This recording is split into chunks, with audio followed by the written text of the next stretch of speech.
Good afternoon. Before I make some comments about some educations regarding our schools, I'd like to join the rest of the state in honoring two of our dedicated public servants who were laid to rest this week. State Trooper Justin Schaefer and Bothell Police Officer Jonathan Shoup. Both of these officers lost their lives in the line of duty while protecting us. The entire state honors them, and the entire state grieves for their families and with their families. If you listen to their personal stories, they were ones of dedication and commitment and professionalism, and they lost their lives protecting us. And we want their families to know that we would like to embrace them, and we thank them for their commitment to the state of Washington. Today I'd like to provide you with our state's new recommendations from the State Department of Health regarding in-person instruction as it would begin this fall, for public and private K through 12 education. I'm joined today by Superintendent Chris Reykdal, who has some remarks, and also Kathy Lofy of this Department of Health, who could stand for some of your questions. We know that the uncertainty regarding our schools is a subject of great anxiety for our parents and our families and our educators. And that anxiety is not just about whether it's safe to go back to school or how to do so, but also about the impacts to children if they don't return to the classroom. We know that ultimately the most important thing for our children and their families is their health and safety, both to the students and to the relatives of these students who could potentially be infected because of this pandemic. The Department of Health and the Superintendent of Public Instruction have developed a framework we'll talk about today to help local health departments and local school districts decide how or whether to have on-site education in the classroom this fall. Now, unfortunately, as we've been talking about in the last few weeks, the rate of transmission of this virus is not low enough as we need it to be. The R0 number, that's the number of people that each person would infect, is still above 1. And the implications of this are vast. It means that this pandemic will continue to grow unless something changes to the positive side in the state of Washington. So our health experts are appropriately concerned about this. So am I, and I think anyone would be who has seen what happened in other states as this virus has exploded.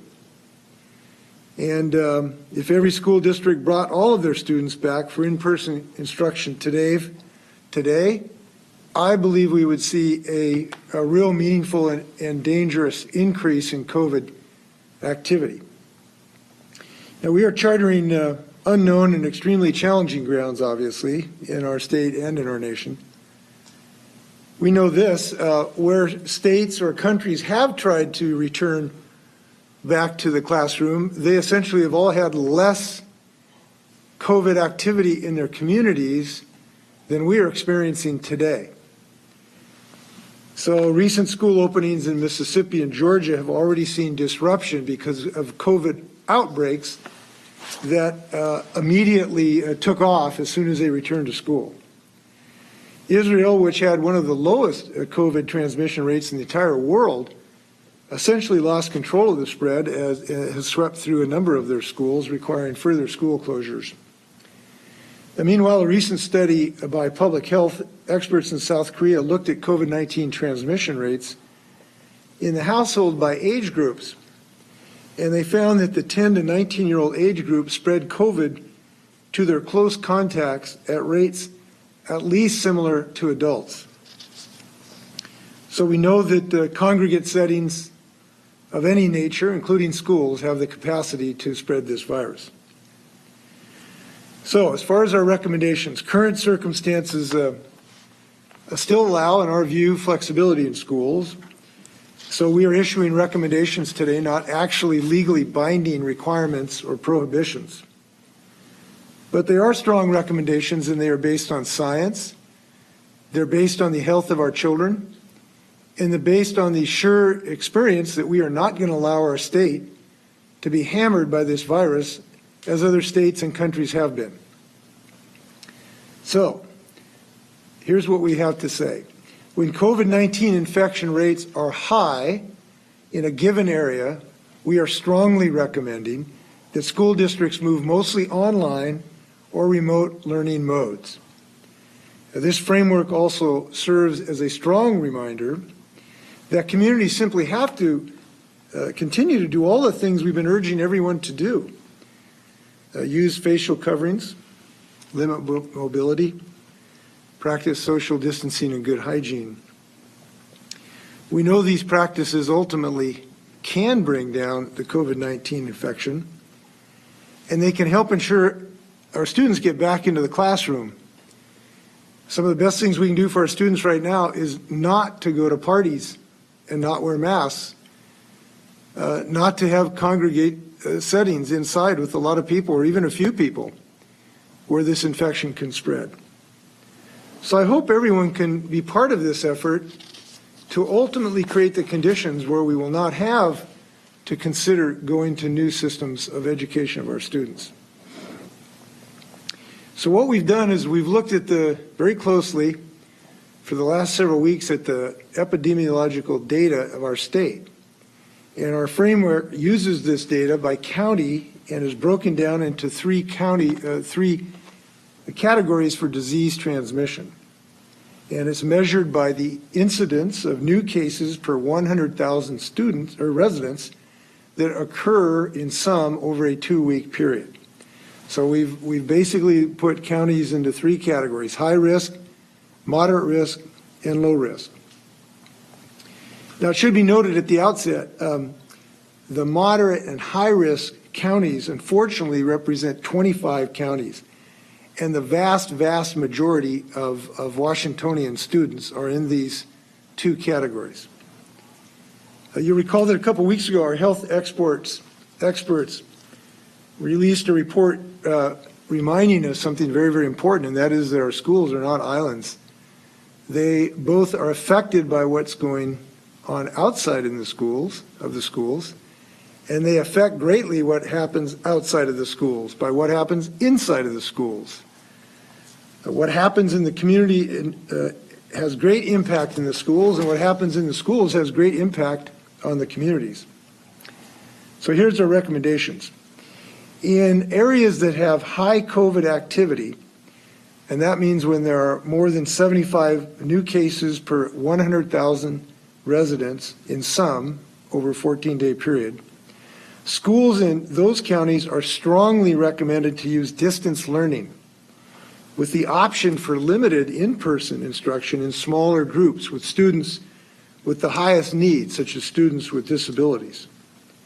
We also strongly recommend canceling or postponing all in-person extracurricular activities, including sports and performing arts. Second, in the moderate group, this describes counties where we're seeing cases in the range of 25 to 75 per 100,000. In these situations, we would recommend local leaders consider distance learning for most middle and high school students, with possible in-person learning options for elementary students and those with special needs. These are the students who are most in need of in-person instruction, of course. We'd also recommend districts in these areas to cancel in-person extracurricular activities and consider low-risk activities when more students have returned to the classroom. Now, once again, we know this is challenging, but we believe these recommendations are fully supported by our love for our children, our understanding that they can cause infection in their families themselves, and the best science available to us. Finally, for the low-risk counties, right now there are just 5 counties where the rate of infection is less than 25 cases per 100,000 over a 2-week period. Now, this is the level we've set as essentially as a goal, and right now there's only 5 counties that meet that. These can be considered low risk, but we'd still initially recommend a hybrid model of in-person and distance learning for middle and high school students and full-time in-person learning for all elementary schools students.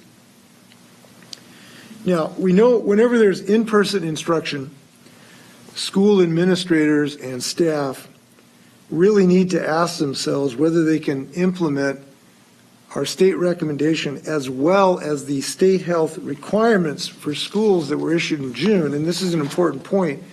The Department of Health has issued requirements for opening of schools, and those are requirements. We've made recommendations, additional recommendations today, but those requirements still need to be met in any school. And that's very important because these are themselves very important to the health of our students. They're important to be able to protect staff and students at higher risk for COVID complications. They're important to maintain social distancing as well as personal hygiene and cleaning of disinfecting services. And these are just some of the considerations detailed in those recommendations, or excuse me, those requirements.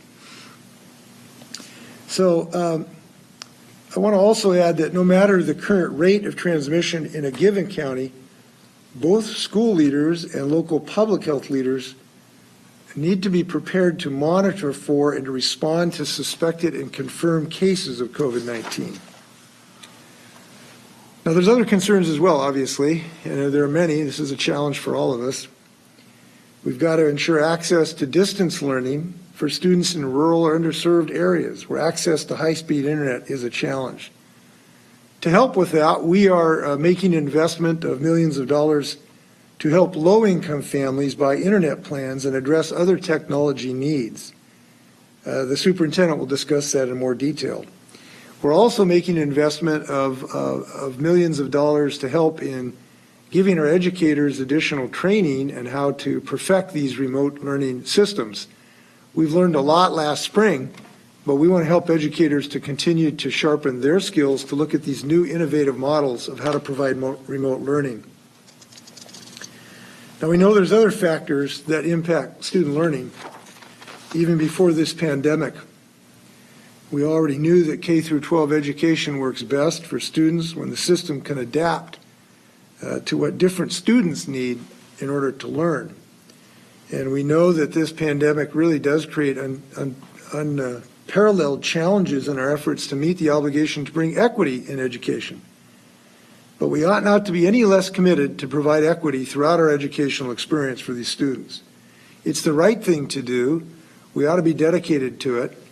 And our recommendations encourage districts to be as innovative as possible, and it does allow on-site learning for these students where there really is no additional opportunities. We've already seen other ways that COVID-19 is not equitable in those across the society, and we can't compound the inequity that's inherent in this disease by the inability to do the best job we can by these students with every tool at our disposal. So we'd like local leaders to work together to look at all modes of learning that are best suited to students with disabilities, students of color, English language learners, students from low-income households, homeless and foster youth.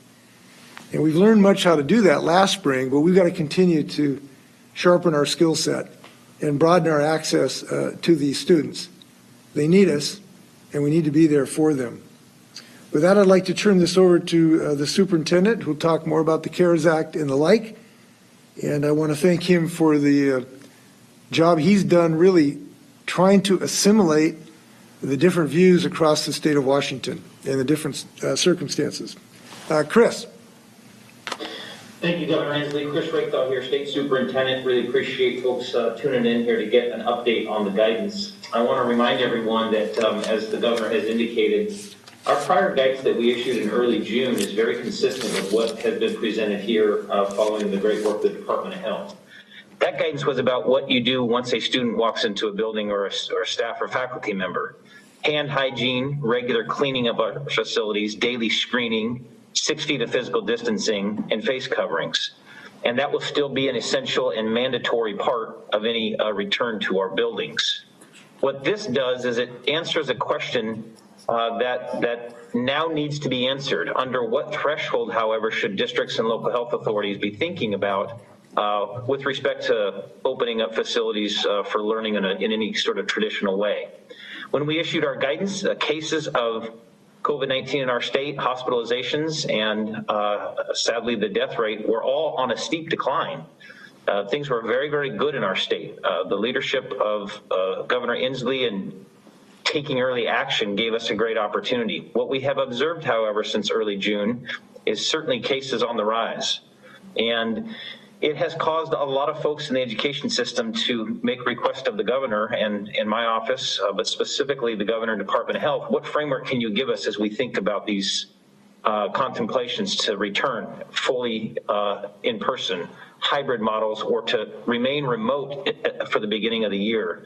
That's what really prompted a lot of this.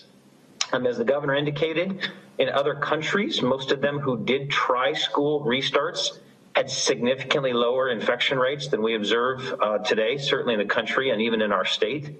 And there's mixed results out there. We've been observing more than a dozen countries, some who have had moderate success in returns, and some, quite frankly, who returned too quickly, too fast.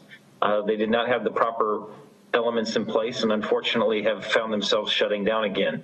And that will not build confidence amongst families, and it will not be a successful and sustainable restart. The last thing I'll say on the front end of this is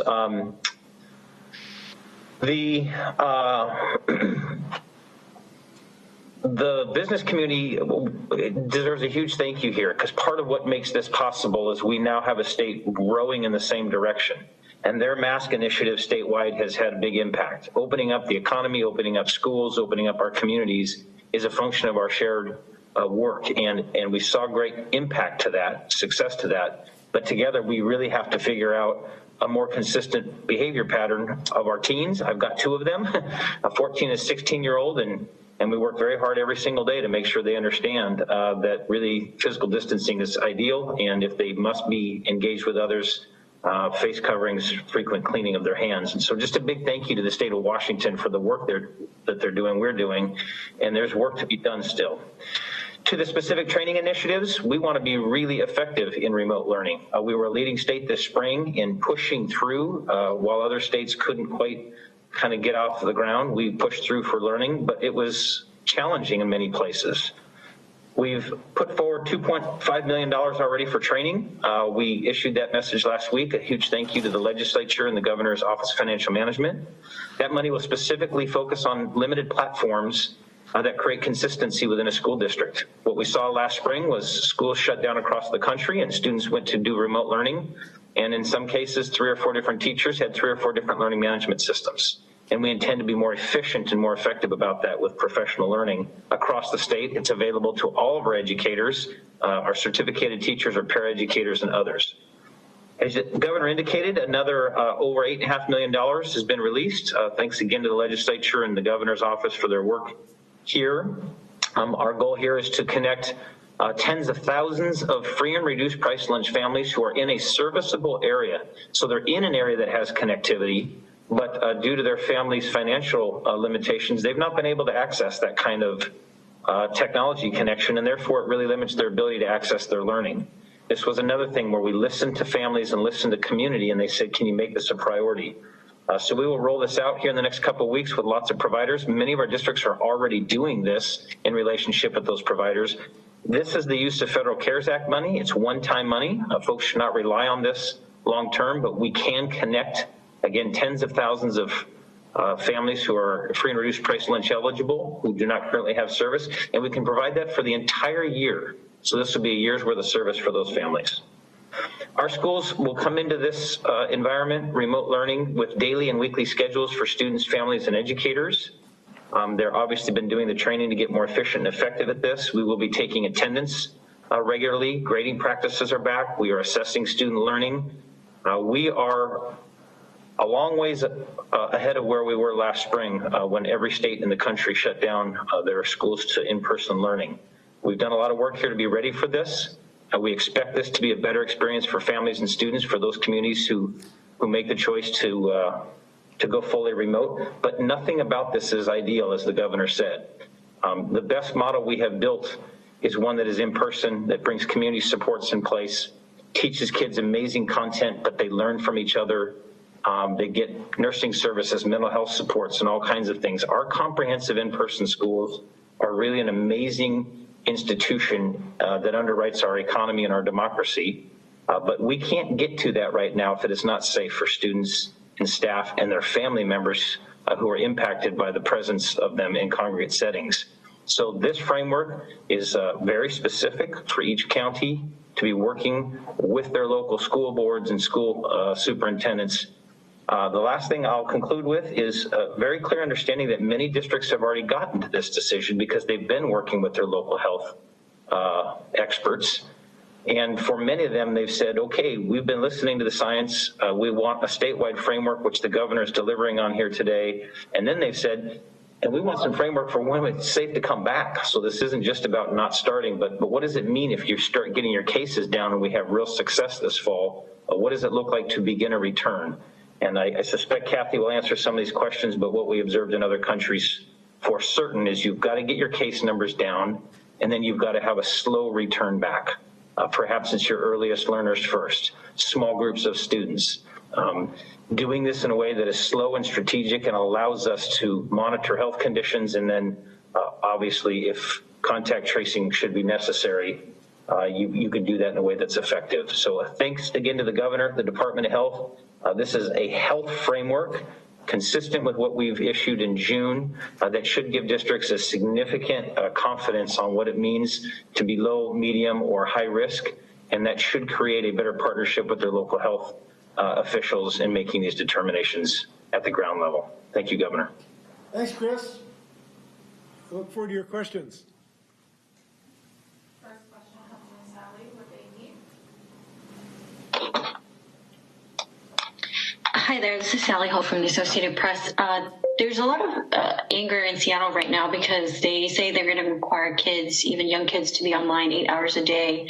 And the district is saying that's up to the state because of the hours and days mandate.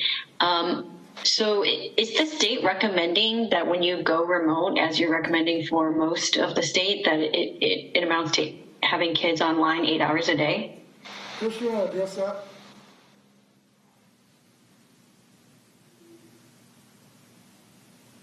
Set law, 1,027 average hours for a comprehensive school district, kindergarten through 12th grade. That can be achieved in a lot of ways. As you can imagine, in a regular day, there are times when teachers are delivering instructions, sometimes students are working independently. Same here, it is not 8 hours of face time that is required on screen.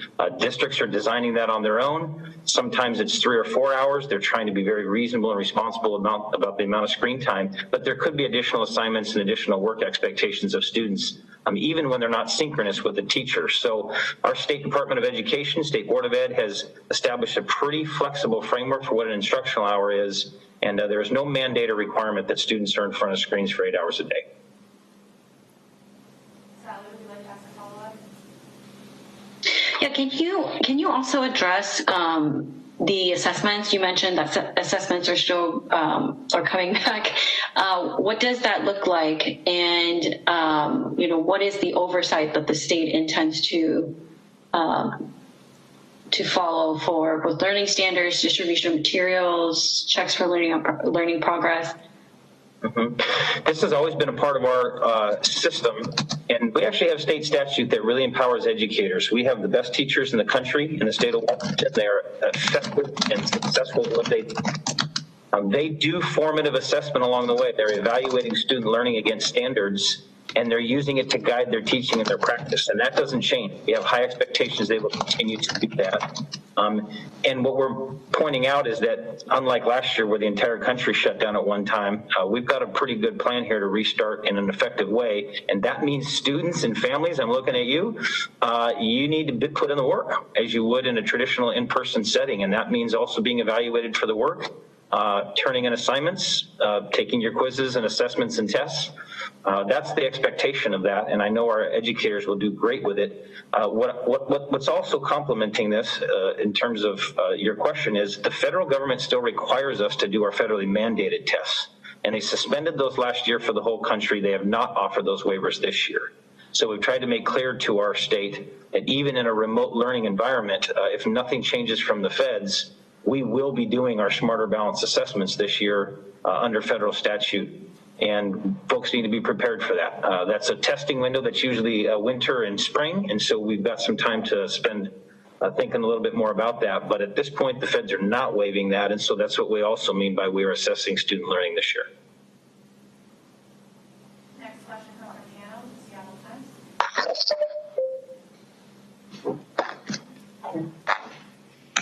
Hi, thank you for taking my question. I'm wondering why the school reopening guidance isn't incorporated into the 4-part reopening plan, and I'm wondering why at this time the state isn't making mandates as it did in the spring when coronavirus case rates were high.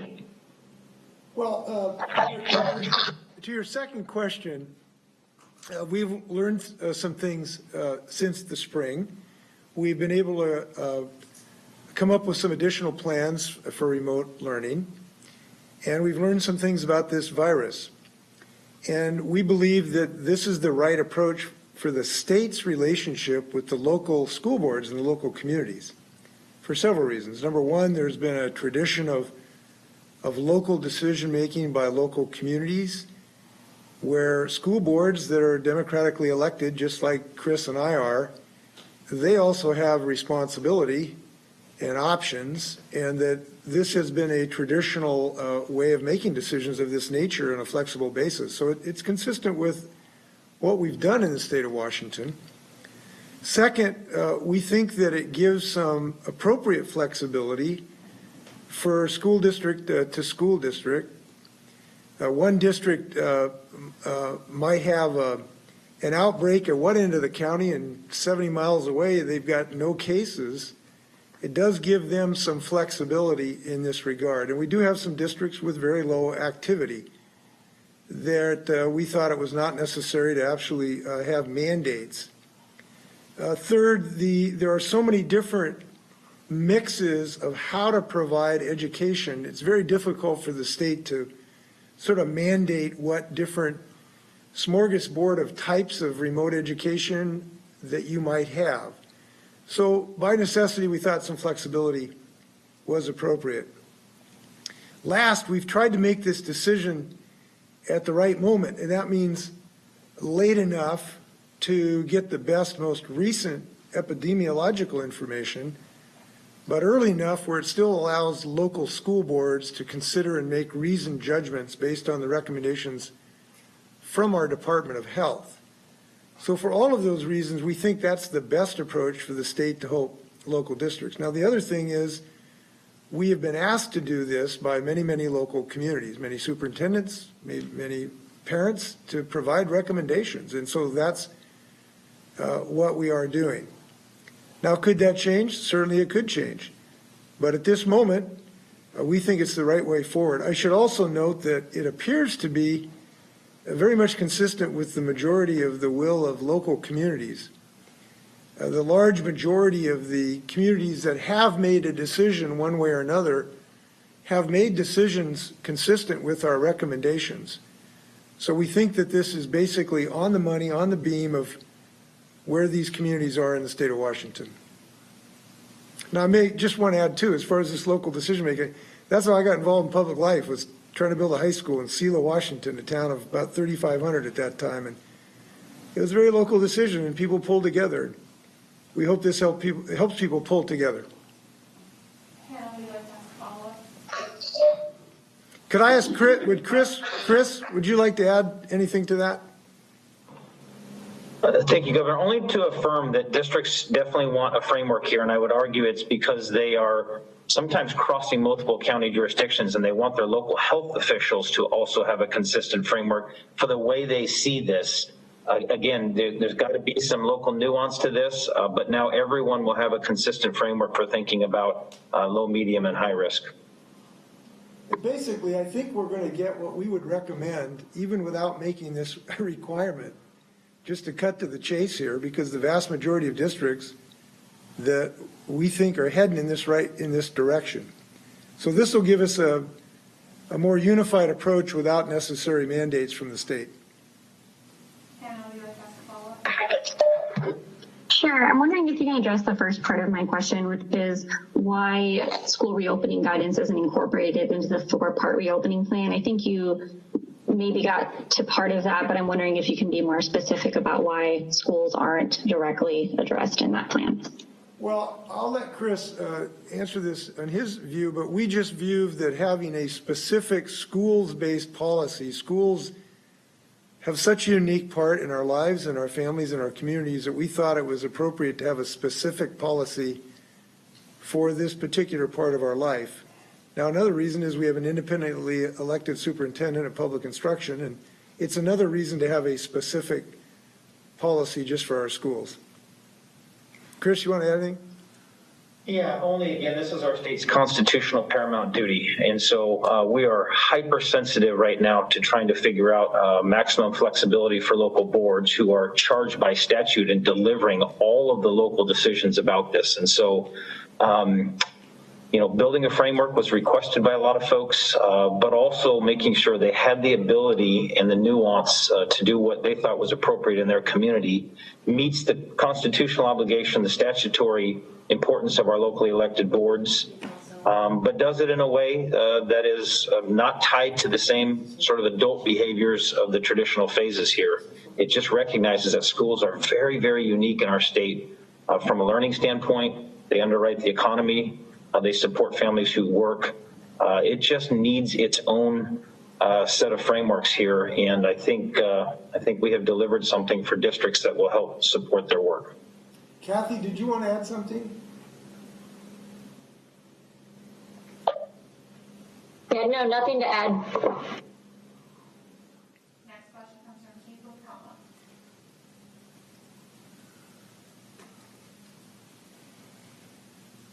Keith, are you there? We will circle back to Keith. Next question will come from Emily with the Columbia Basin Herald.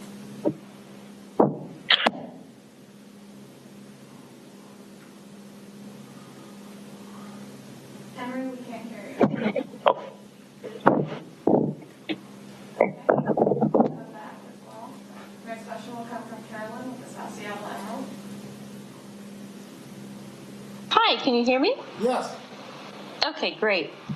So I've been talking with some folks in Seattle's education system here, including a student who said that access to the internet isn't the only barrier to learning that students are facing. They're also facing housing and financial instability, which severely impacts their ability to learn or use the internet and distance learning tools like hotspots they've been provided.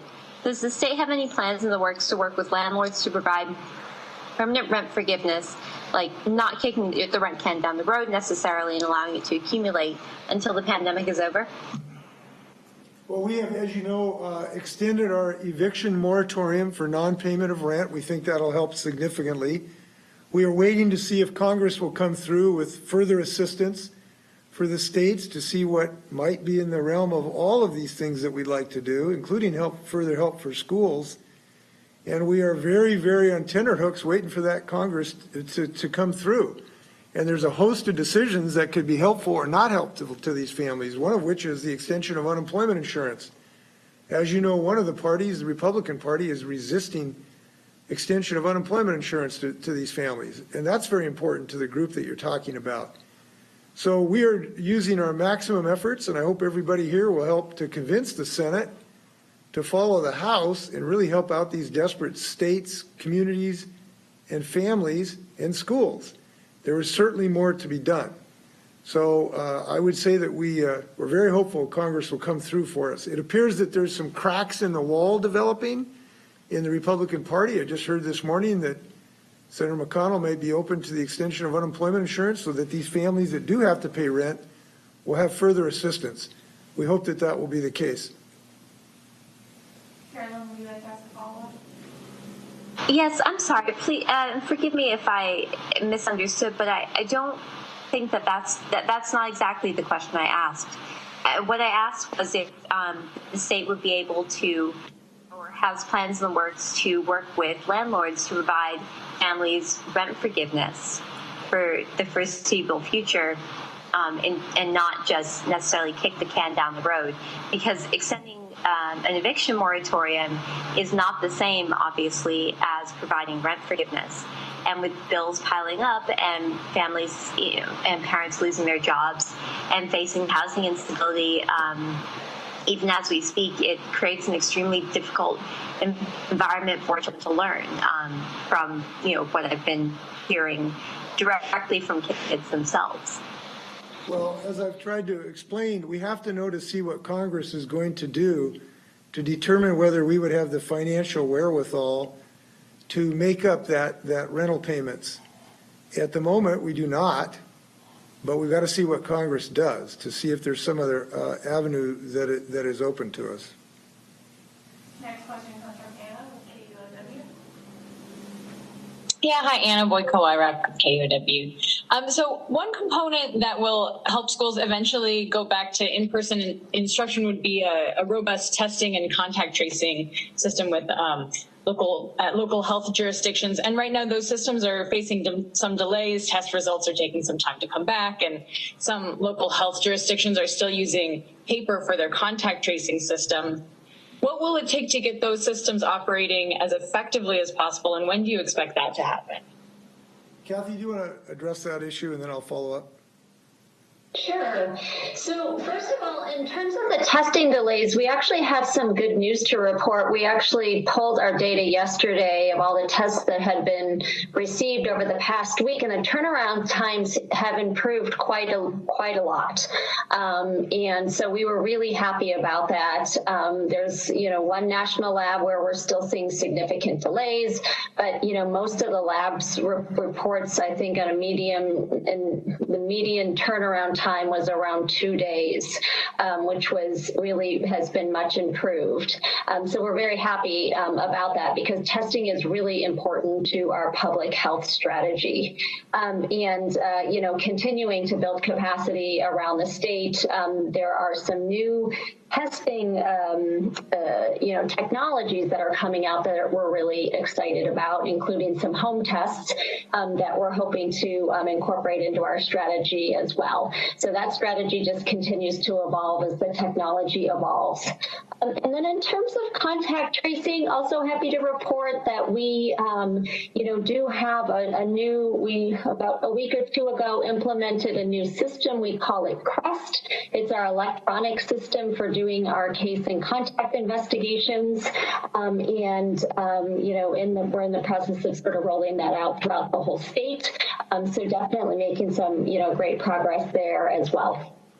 Yeah, I want to add, we have had contact tracers to do this work because we pre-trained them even before the need existed, and we had National Guards that were ready to do that. In fact, they did do a magnificent job for a considerable period of time.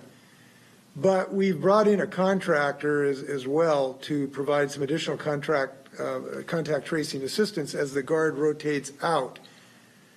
But so we've got tracers, we've got the system. We're glad that we've improved the testing turnaround time, but we need the federal government to continue to increase the manufacture of reagents so that the lab capacity nationally is increased. Because as you know, recently, until this recent improvement, the southern states were having such an explosion in their cases that it has soaked up too much of the analytical capability. We need the federal government to be more active. And by the way, if I can, talk about why that is. Look, I just read today the president said that this virus is going away and that somehow he can just sort of thinking he can wish this virus away. That is such a dangerous attitude, and it so diminishes what we need, which is the federal government to increase the capacity of testing, which you can't do if you think this is just going to go away. So we hope that we'll get some more federal help in this effort. Yeah, just to follow up on the new contact tracing system and the median turnaround time that Dr. Lofy mentioned. When is the new CREST system going to be rolled out? And for the median turnaround time, is that for samples processed at the national labs as well as the state labs? Yes. So the testing, we run a testing report every week, and it breaks down the turnaround times for all of the labs that submit specimens to us. And as I mentioned, almost all the labs now are, have a median around 2 days of returning a test result, which has been a great improvement from where we were. And our new electronic case reporting system, or our contact tracing system, was rolled out about maybe 2 weeks ago now. And all of the contact tracers at the Department of Health are using this system, and it's being rolled out to our local health departments as well. And we're in the process of rolling it out to our local health departments. Next question. Governor, you shut down the schools to begin with when all this started. Why not use your authority now and make these recommendations mandatory? I answered that question before, so I'll stand by my previous answer. Is there something you didn't understand about that one, or would you like me to repeat it? Or I had to. I'm happy to do. If you could, well, I had to sign off and sign on again because I'm sorry. Okay, well, I'll see. Maybe I'll be better this time too. So thanks for the second bite of the apple. Well, listen, it's a serious question, and I appreciate your question for several reasons. Number one, we have had a long tradition in our state, and a democratically established one, sort of constitutionally, of most local decision-making by local communities about the education of our children. Obviously, it's the closest thing to our hearts and our communities. And these decisions largely have been, or significantly left to the local communities and the elected school boards.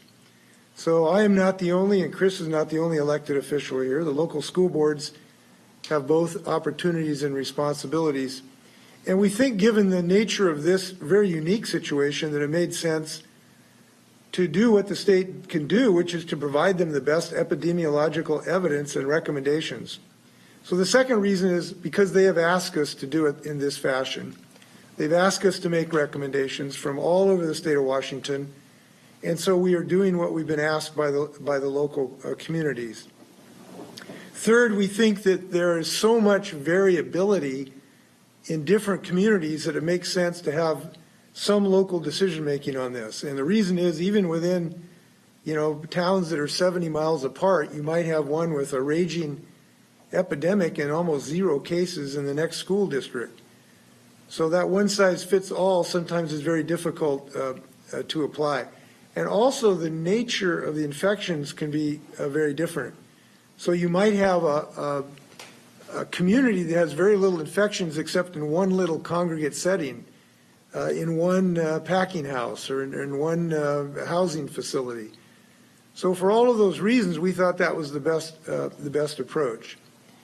And I think that it will serve us well. And I also believe that our recommendations, without the necessity of a fiat or a legal requirement, are going to be followed. And the reason I believe that is the vast majority of districts that have decided already are consistent with our recommendation. So I think we're going to have a happy ending here, is that our recommendations are going to be followed by the vast majority of districts without the necessity of a state actual requirement. I think that's a good result, where people have had a good mixture of local control and the expertise of our health district. I know they're outside your purview, Governor and Superintendent, but what are your thoughts on the fact that some independent private schools are going to go back to school full-time on-site? I hope they follow recommendations, because the science applies both to public and private schools, and we hope that will succeed. There is a requirement that they do follow our requirements for social distancing and hygiene and the like, and cohorting. So they are required to follow those if they do attempt on-site instruction. And they'll have to be aware that if there are cases in their schools, they're going to have to make some decisions. And I would point to some things that have happened in some southern states in the last 3 days of schools that have attempted to go back and had rapid infections. So we hope they give our recommendations sound consideration, and we'll go from there.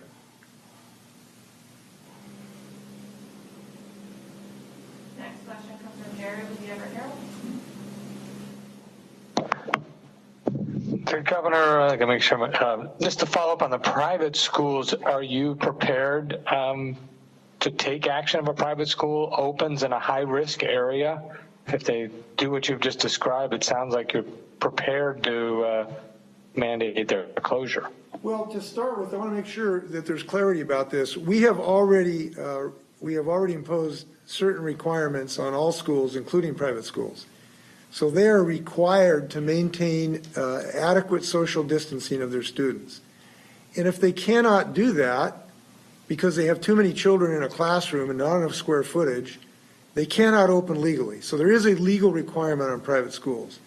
The same is to be said about hygiene requirements, cleaning, masking requirements. So there are requirements on private schools. And if they cannot meet them and if they do not comply with them, they cannot legally open. Now, as far as the future, we stand ready, willing, and able to make decisions for the health of our students. And if there are decisions that result in outbreaks, you can anticipate that we could make further requirements from the state or the local health departments as well. So it's something that is often forgotten, but the local health departments have jurisdiction to make decisions by themselves, both for public and private schools. So the local health departments could also make decisions should there be outbreaks in these schools. Yeah, Keith, this is Chris Reykdal. I just want to clarify too. The framework that's in place, as the governor has described, is consistent. Both the health metrics that everyone must follow once they are in a facility are true for publics and privates, our charter schools, our tribal compact schools, all of them. They all must follow that. The framework offered here today is consistent across all of those sectors as well. It is local determination with this very strong guidance that has come from experts at health, and we're confident folks will follow that as we've already observed. But as the governor indicated, there are places with very unique circumstances. Even in the same community, a school of 1,000 high school kids is a dramatically higher risk than a school of 20 kids. And so we're giving them the opportunity, public, private, charter, tribal compact, to make those subtle decisions as long as they can follow the health framework and as long as they've considered this larger guidance that is complemented by local health authorities. So remember, every school, regardless of their sector, is also in collaboration right now in coordination with their local public health experts who are walking them through the data. They're the ones who are going to track and monitor this 14-day framework, and they're giving them recommendations along the way as well. So it's really treating everyone equally in terms of the opportunity that they might choose locally.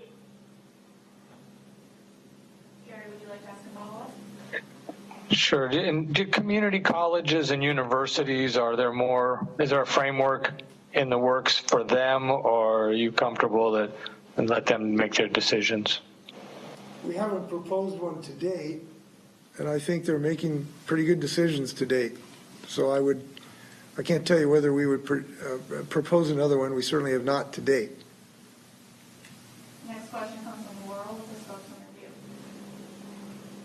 Hi, Governor.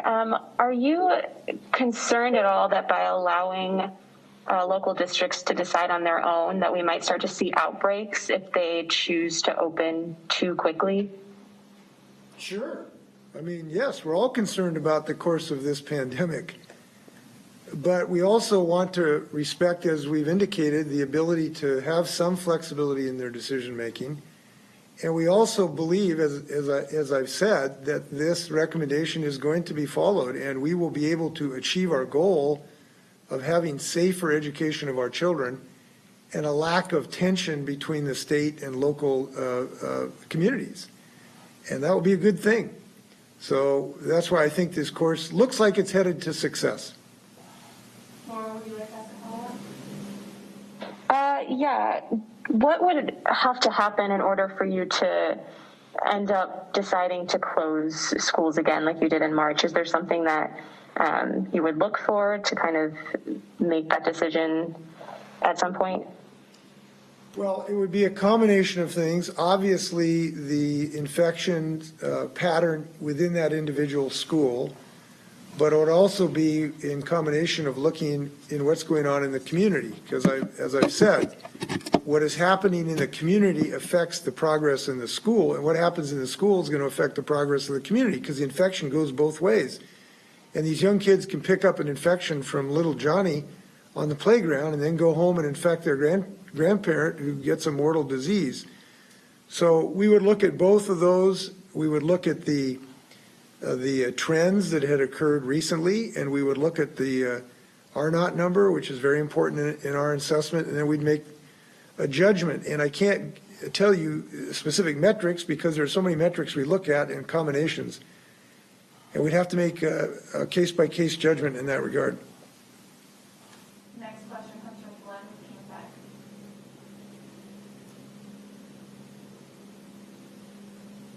Glenn, are you there? We will come back. Next question comes from Alexis with the News Tribune. I'm wondering, for the schools that need it, if the state has any plans to help with PPE costs. Have there been discussions or plans for that? Well, again, this is one of those things that we're waiting on what the federal government is going to do to the extent of what they make within the realm of the possible of the finances of the state. We have not made a specific proposal to date. We do believe that with the dollars that have gone to schools, that is available for PPE. But if there's additional needs, we're obviously going to listen to those. And again, very hopeful that the federal government can be of assistance to us so that the state can help with those things. One of the real positives that have come from this, of course, is we've made a commitment to be a more efficient system as a result of this, and just tremendous leadership by the educational service districts who stepped up in bulk purchasing for districts across the state. And so we've got leadership out of the Vancouver area that jumped on this right away. They are in many cases using that initial CARES Act money that went to school districts. That is an allowable use of those federal dollars. They are purchasing gloves, thermal scans, face coverings, cleaning supplies, you name it. If it is about student and staff safety, they've got it on the list. They've worked with vendors and they are ready to go and are already not only receiving, but distributing those to schools. So we've figured out a more efficient purchasing system as well. And that's the kind of innovation that's going to have to keep coming out of this opportunity. And I'm really, really proud of our educational service districts. They are in many ways the unsung heroes of our system right now. Chris, do you recall the total number of CARES money that's gone to school districts already? Roughly $200 million. So that money is available for PPE and other needs. It does not mean that all financial needs have been met, but we're not unaware of that. Alexis, would you like to ask a follow-up? Yes, the Institute for Disease Modeling had a report about schools and community transmission last month, and it sounded like the next step was going to be a report looking at hybrid schedules. Do you know if they've done that analysis? Are you expecting that soon? We've had some briefing regarding hybrid possibilities. I'm not sure exactly if you're referring to something different than we've looked at, but I will try to get you more clarity about that, about what we've seen. We're going to go back and try Glenn from King 5 again. Glenn? Okay. Next question will come from Bridget with the Natural World. Governor, I have two questions. One is, what are parents who have to work supposed to do? Their students are if their kids are working, doing their schoolwork remotely. And also, how is the state helping school districts provide support for social emotional learning for students? Well, first off, I want to compliment our educators who've embraced social emotional learning. It's been extremely effective, and I've been very impressed with what they've done.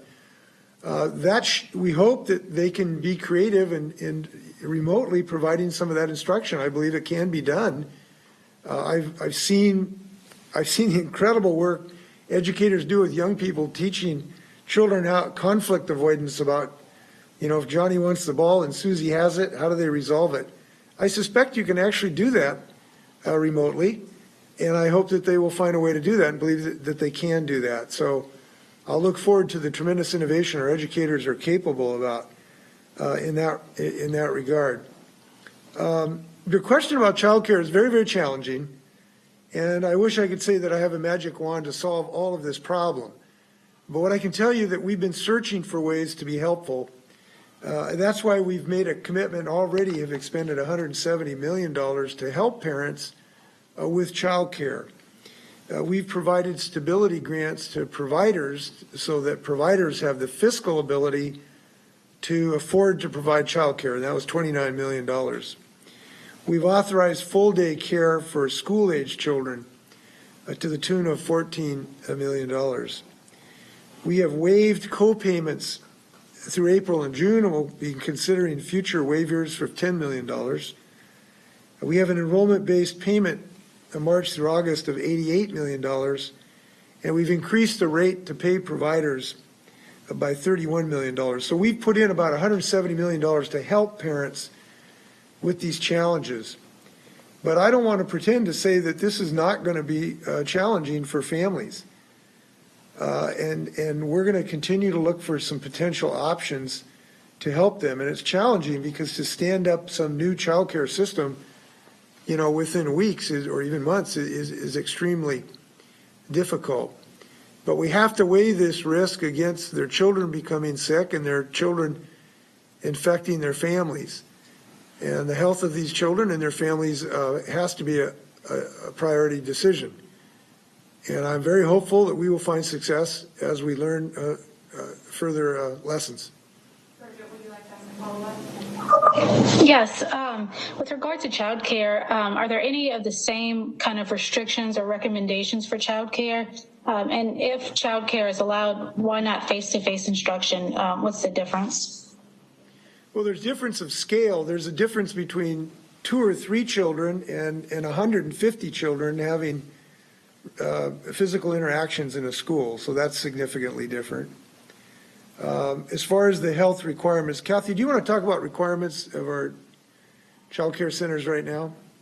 We could have, Ross is not here, I don't think, on the phone. Yeah, the child care requirements are similar to the K through 12 requirements that the Department of Health has worked on with the Department of Children, Youth, and Families. One thing I will say that's different is that, we think that the risk of spread from the really little kids is less than the older kids. And so that is why, we feel comfortable with, kids in childcare. As the governor mentioned, it's often, fairly small groups that are getting together. And it's another reason why in our new guidance around K through 12, we really favor getting those youngest learners back to in-person learning first. Because again, the current science suggests that those younger children are less likely to spread to others than the older children. And the majority of our children are not in these really large congregate settings. So it's considerably different. And for one last question, final question comes from Katie with the Columbia. Hi, Governor. I just wanted to address some concerns that I've been hearing from parents in particular who are frustrated that their special education students may not be receiving the services they need in a virtual setting. Of course, compounding that are concerns that some students with disabilities are medically fragile and may be among the most at risk of contracting COVID. So I was hoping you could speak more in detail about the guidance and support that OSPI and the state are providing schools headed into the fall on how to serve special education students. Well, this is a legitimate concern, and what we've done is build recommendations that take that into consideration, that allow and encourage schools to consider how to provide that face-to-face where it is necessary and where there's another option. And we are encouraging them to work with their staff to find safe ways to do that. And certainly the age and health conditions of educators is something you have to think about in that regard. You have to think about how to minimize exposure to multiple students. You have to think about, as you indicated, some of our disabled children have physical vulnerabilities as well. So our recommendations allow that, encourage it, hope that it will occur, because these children have both a moral and legal obligation to provide them an equitable education. So we hope that these local districts can be creative to create those conditions, and our recommendations are very specific, calling for that. Yeah, this is a little bit unrelated, but understanding that local health authorities are the ones that are monitoring this transmission data, I'm just wondering if the state is creating some sort of like central data hub where the public can see what counties are considered high, moderate, and low risk with this framework. Well, we do, and I'll provide it. We do have a listing of those. In fact, I have it right here. So we'll send it around. Those counties have been identified, and it's a pretty unambiguous, definitive definition because we've set it as a numerical criteria. So we will provide that to you. And I'll also add that the data for incidents is available on our dashboard. It's our county risk assessment dashboard. And we can make sure that we send you the link to this dashboard because this dashboard's updated almost every day, and it has the county rates of cases per 100,000 population per 2-week period. Yeah, I was just asking if I could put up this list, but we'll send it to you here. Any final words, Governor? I want to thank people for what they're doing in the state of Washington. We are masking up all over the state of Washington. We are taking care of our employees and our friends. And today we're considering how to protect our children and our larger communities by making some tough calls that are based on science and the love for our kids. And we recognize that we're going to have to do some extra work and another level of innovation and another level of commitment to provide these children what they need. But we wanted to give communities sound recommendations, and I think we've done this today. And I look forward to all of us as we move forward.